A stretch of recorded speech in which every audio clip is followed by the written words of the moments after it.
Kadaama TV nga tuli mu kwetegeka okubeera nga tuddayo n'okubeera nga tuli mu masanyu aga airport okubeera nga bagenda kuziggula nga lumu mu gw'ekkumi katusuubire nti tebaakyuse, yeyo information eriwo era bwe banaabeera bakyusizza tujja bagamba, naye kati ffe kye tuliko tugendera ku kiki ekiriwo nti baagamba lumu nga 10.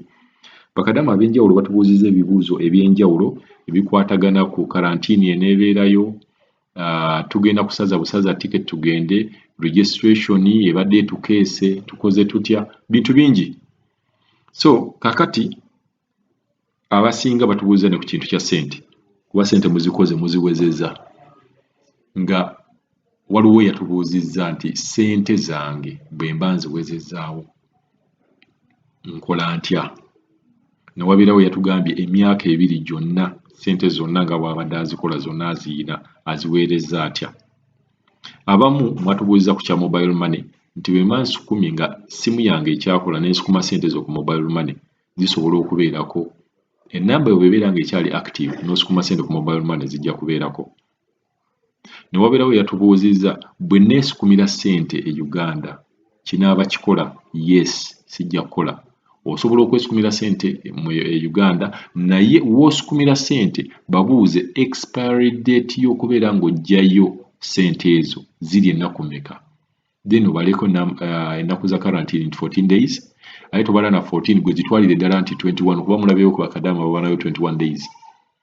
Kati expiry date erina okubeera ng'ezannyira between 22 to 30 days oba 20 to 30 days erina okubeera ng'ezannyira awo n'omanya nti bw'onootuuka e Uganda osobola okubeera ng'ojja kubeera ng'ozeggyirayo. Waliwo abagambye nti ye asobola okubeera ng'asukuma mu bbanka. Yes, naye ate era mbalabula waliwo akazannya kagenda mu bbanka kaakati. Omuntu bw'oweereza ssente, ekyo nkibaddiramu, omuntu osobola okuweereza ssente ne bakuzannya akazannyo ne wajja omuntu yennyini n'ajja n'aziggyayo nga bakozesa akafaananyi akeefaananyiriza akako oba akafaananyi akako, tetumanyi bwe bakafuna, n'ajja n'ateekayo, naye oyinza obbakwatira ku gundi ku ndagamuntu yo signature nga tekwatagana ne expiry date nga tekwatagana. Eyo enziba ya ssente weeri. So bw'oba oweereza ssente ne zimalayo ennaku ezo zonna nga toziggyaayo, oli most likely okutuukayo ne bagamba ssente baaziggyayo ng'ate si gwe waziggyayo. Ekyo nkibalabula. Abantu balina akazannyo kaakati nti osobola okuweereza ssente bwe zirwayo nga toziggyaayo n'otuukayo ne bagamba ssente waliwo eyajja wano n'aziggya nti era gwe waziggyayo. Ogwo omuzannyo weeguli era mugwegendereze. Kati waliwo Kadaama wano yatubuuzizza ekibuuzo, kati tusooke tukipuleyinge then tumuddemu oba tumuddiremu wamu mbeere nga mufuna information.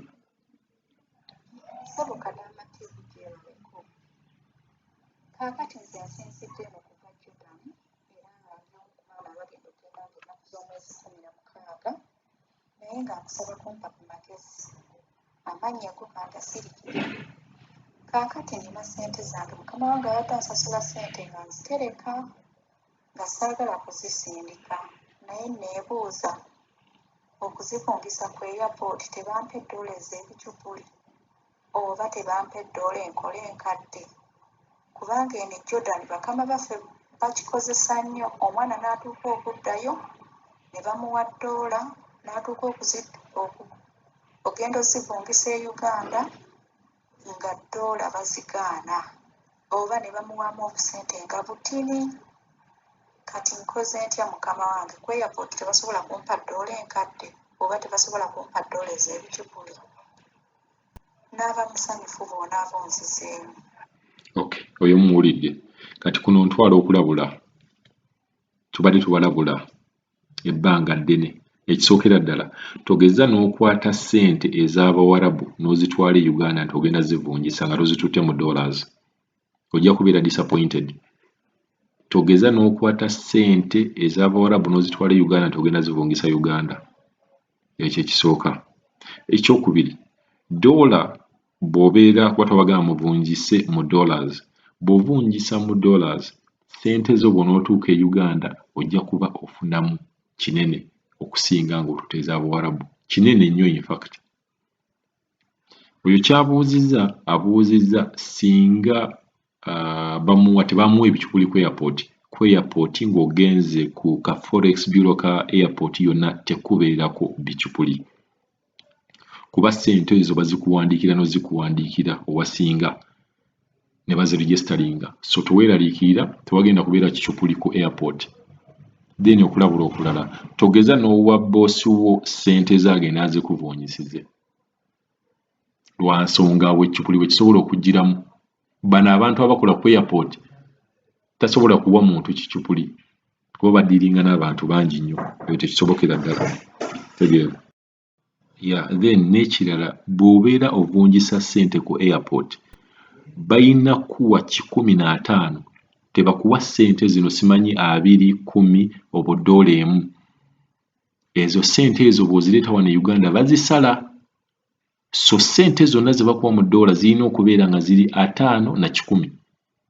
5 na 10 mpozi nga waliwo obusente obutono ng'ate era tojja buleka mu z'Abawarabu basobola okuwamu gundi entono naye nga tebageza ne bakuwa denomination nti oyagala $, tugambe nti oba $3,000 oba $1,000 ne bakuwa obwa 2 nga bungi obwo obwa 2 bw'ojja wano e Uganda babusala ye n'owulira n'ogamba ate $, bino ebyogamba nti $, eri ku 3,650 kaakati bakibalira ku 5 n'ekikumi naye bwe zibeera wansi wa 5 denomination nga ziri wansi wa 5 ssente ezo bagenda kubeera nga bazikusanga teziri 365 nga ziringa oba 3 oluusi bayinza n'okuwa 320 oluusi bayinza 1,365 kuba kati kweri between 1,365 ku 1,370 bazisala bayinza okuwa 1,310 oba 1,320 so ssente zonna ze bakuwa mu $, zirina okubeera nga $100 oba $5 ezikka wansi ezo denomination